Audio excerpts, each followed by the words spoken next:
open up. You open up. Сәлем достар, каналыма қош келдіңіздер. Бүгін мен осы видеода түрік отбасыма арнайы сағат 5-тегі шай үшін қазақтың дәстүрлі асханасынан орын алған біздің дәстүрлі бауырсағымызбен бал қаймақты жасап осы шайда ұсынғалы жатырмын.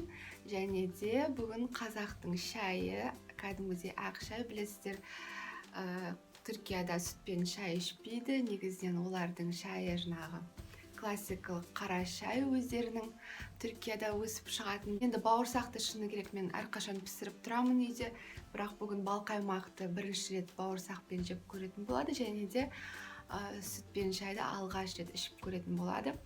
Сондықтан солардың реакциясын түсіріп алдым. Бір жағынан сіздермен бал қаймақтың рецептісімен және өзім әрқашан пісіретін осы бауырсақтың рецептісімен бөліскім келіп отыр. Сонымен бастаймыз. Бал қаймақ үшін біздерге 2 толы ас қасық бал, 1 ас қасық ұн және де 500 грамм қаймақ менде мұнда. Осы балдың үстіне 2 ас қасық қаймақты қосып, жақсылап араластырамыз. Содан соң ұн қосамыз және тағы да жақсылап араластырамыз. Ешқандай түйіршіктер қалмау қажет. Мінекей осылайша. Енді біздің газдағы отты орта дәрежедегі от етіп қойып, үстіне ыдысымызды қойып, жаңағы қаймағымызды құйдық және қайта-қайта араластырып тұрып, осы қаймақ ысыну қажет, қайнамау қажет, тек қана ыстық күйге келген кезде барып қана біз жаңағы алдын ала араластырып алған сұйықтығымызды қосамыз. Достар, тағы да ескертіп айтайын, оттың дәрежесі орта, сондықтан да жаңағы қайта-қайта қасықпен араластырып тұрамыз. Асты күйіп қалмау қажет.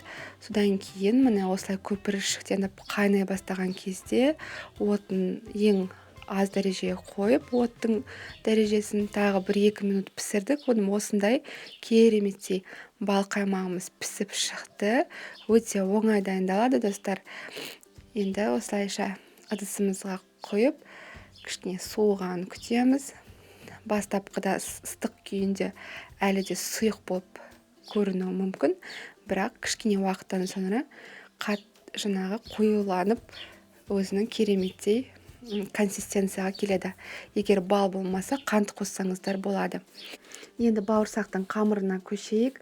Мұнда менде 1 стакан ыстық су, 1 стакан суық сүт, содан соң жарты шай қасық тұз, 1 ас қасық қант, 1 ас қасық тез ерігіш ашытқы, және де алдын ала ертіп алған 1 ас қасық маргарин немесе майды қостым, алдын ала ертіп алдым. Содан соң, достар, осы ашытқымыз кішкене көпірсін, көтерілсін деген мақсатпен бетін жауып 10 минутқа қойдым. Апара дейді ғой, сол апара жасау үшін мінекей кереметте осылай көтеріп көпіршіктенді біздің ашытқымыз. Енді ұн қосамын. Шамамен, достар, 4 стакан ұн.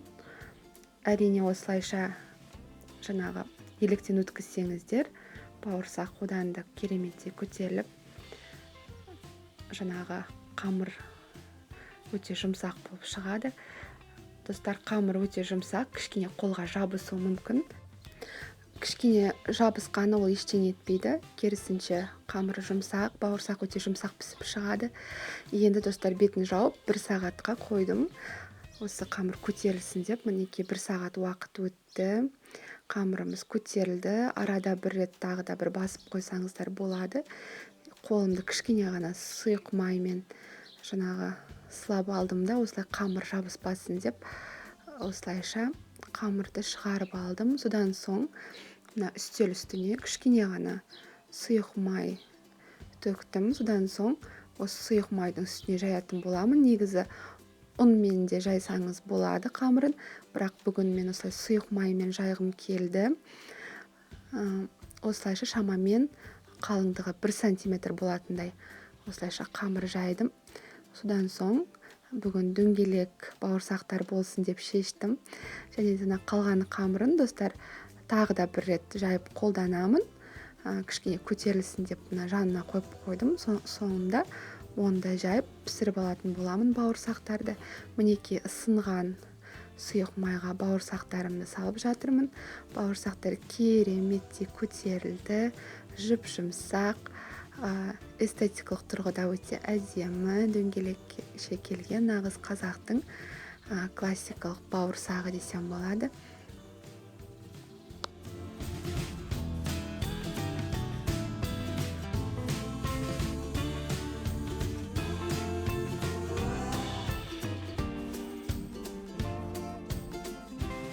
Біздің бауырсақтарымыз әзір, дайын тұр. Міне керемет осындай қазақтың дәстүрлі бауырсағы. Міне бал қаймақ, ерген бір бауырсақты жеп үлгірді.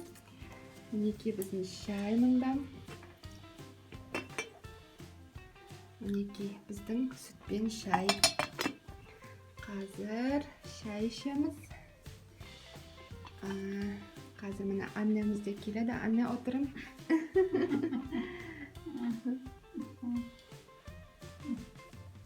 Қазір міне анамыз біздің және де Ерген бүгін бірінші рет бал қаймақты жеп көретін болады.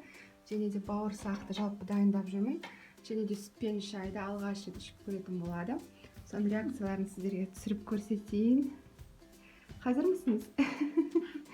Шай ішме. Ерген бір бауырсақты жеп үлгірді. Қазір шай ішеміз. Қазір мінекей сүтпен шай ішіп көреді. Түріктер неге сүтпен шай ішпейді ешқашан. Бірақ қазір міне бірінші рет ішіп көреді. Біздің Қазақстанның шайы бұл деген. Осындай сүтпен қою шай. Біздің Қазақстанның ою-өрнек нақыштағы кеселерінде алып келу қажет. Бүгінше осындай әне сізде бұл.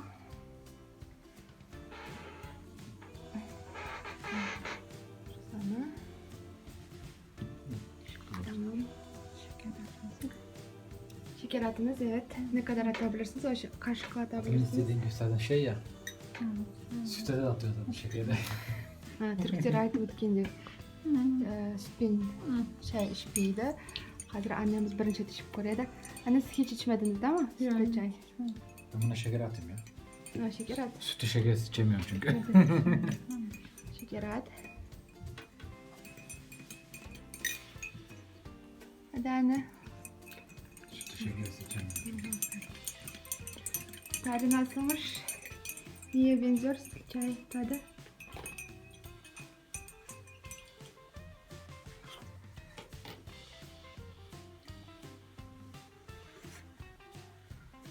Nasılmış sütlü çay? Niye benziyor? Sütü çaya benziyor. Niye oksaydı diyeceğim de ama sütlü çay. Sütlü çay oksaydı. Beğendiniz mi? Güzel mi? Çayda da var, aynı sütte de var. Keremet. O zaman pişeyeniz bağırsak jep көріңіздер. Bal kaymak diyen.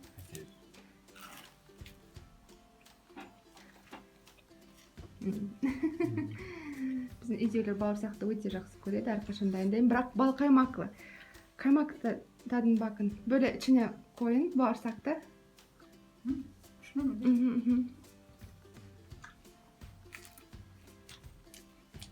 Harun kaymak yaptıydım değil mi?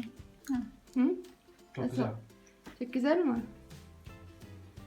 Негізі ерген қаймақ жемейтін еді, бірақ күшті шыққан деп жатыр. Айна сіз bakın tadına.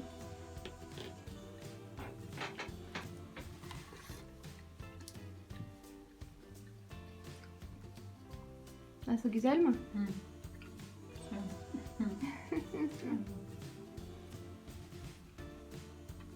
Ergen sen niye kaymak yemiyorsun? Normalde kaymak yemiyoruz abi. Ergen негізі қаймақ жалпы жақсы көрмейді.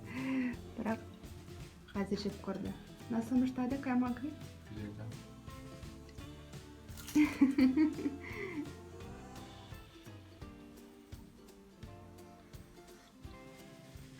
Достар, видеом сізге ұнаған болса, лайктарыңызды қоя кетіңіздер. Және де каналыма жазылып қойыңыздар. Көптеген қызықты видеоларды сіз үшін түсіріп, бөлісіп отыратын боламын. Көріскенше сау болыңыздар.